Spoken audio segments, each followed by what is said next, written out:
नमस्कार, मैं श्यामगिरी। आप देख रहे हैं टीवी टीएफडी न्यूज 24। टीवी टीएफडी न्यूज 24 में आप सभी दर्शकों का स्वागत है। चंद्रबाबू नायडू ने रास्ते अपने बदलने शुरू कर दिए हैं और चंद्रबाबू नायडू रास्ता बदलने के लिए मजबूर हो गए हैं, क्योंकि मोदी किसी की सुनने वाले नहीं हैं। मोदी ने दिमागी नक्सल का बयान देकर के कहीं न कहीं अपने ही लोगों को फंसा दिया है और पूरा देश मोदी के खिलाफ हो गया है। जो भी इसमें मोदी का साथ देगा उसका पतन हो जाएगा। ऐसे में चंद्रबाबू नायडू मोदी से 18 सांसदों का समर्थन वापस लेने पर विचार विमर्श शुरू कर चुके हैं और यह विचार विमर्श मोदी के लिए बहुत बड़ा संकट पैदा कर सकता है, सरकार हिला सकता है।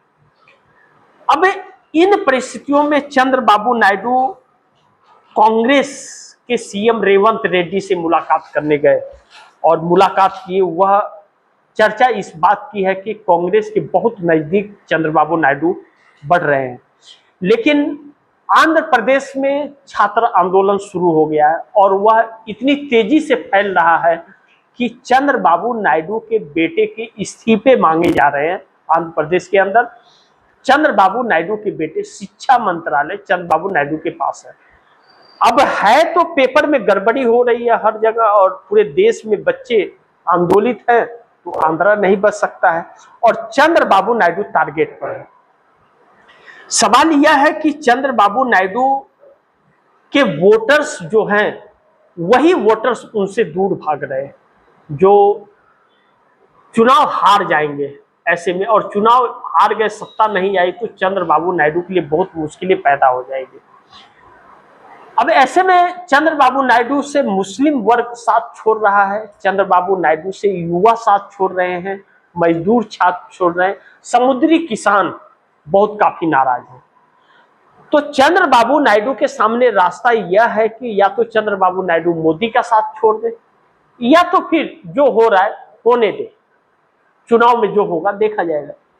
तो चुनाव में जनता विकल्प तलाश रही है आंध्रा में, क्योंकि जगन मोहन रेड्डी मुख्य विपक्षी पार्टी है आंध्रा में, और जगन मोहन रेड्डी मुख्य विपक्षी पार्टी है तो जगन मोहन रेड्डी भी मोदी को समर्थन देते हैं और चंद्रबाबू नायडू भी मोदी को समर्थन देते हैं।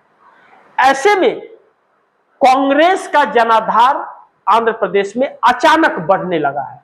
जो कांग्रेस की प्रदेश अध्यक्ष शर्मिला रेड्डी हैं, शर्मिला रेड्डी से लगाव और नजदीकी युवाओं का बढ़ने लगा है, जो चंद्रबाबू नायडू के लिए चिंता का विषय है।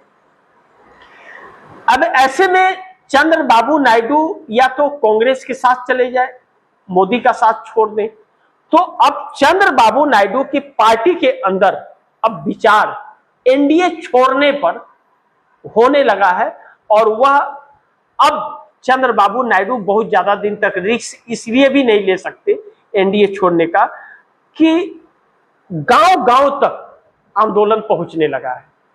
जब गांव-गांव तक आंदोलन पहुंचने लगा है तो चंद्रबाबू नायडू का जो होगा वो होगा ही।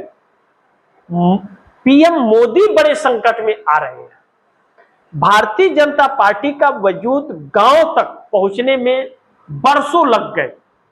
14 में अन्ना आंदोलन होने के बाद में, निर्भया कांड होने के बाद गांव के वोट मिलने शुरू हुए थे, जो 2019 में पूरा वोट मिले और 2024 में वोट छटकने लगे तो बहुमत खो बैठे 240 पे आ गए। और अब जब छात्रों का, जेनजी का आंदोलन गांव-गांव से उठने लगा है तो फिर गांव के जो वोट थे भारतीय जनता पार्टी के वह खत्म हो रहे हैं। सी वोटर के सर्वे ने यह साफ कहा कि 86.8% एनडीए गठबंधन के वोटर साथ छोड़ रहे हैं, यानी कि जमानत जब्त होने वाली बात आकर के खड़ी हो गई है।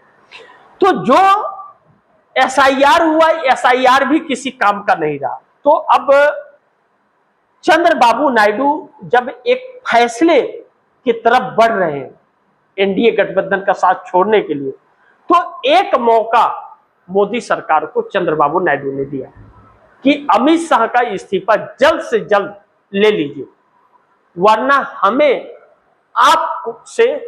आपको इस्तीफा देना पड़ेगा। यानी कि अगर मोदी ने बाबू नायडू की बात नहीं मानी, अमित शाह का इस्तीफा नहीं लिया, तो चंद्रबाबू नायडू इस सरकार से अपने सांसदों को इस्तीफा करवा देंगे, मंत्रिमंडल से इस्तीफा देकर के समर्थन वापसी का ऐलान कर देंगे। तो फिर मोदी सरकार एक नई संकट में अब उलझ गई है, जिससे बच पाना अब मुश्किल है।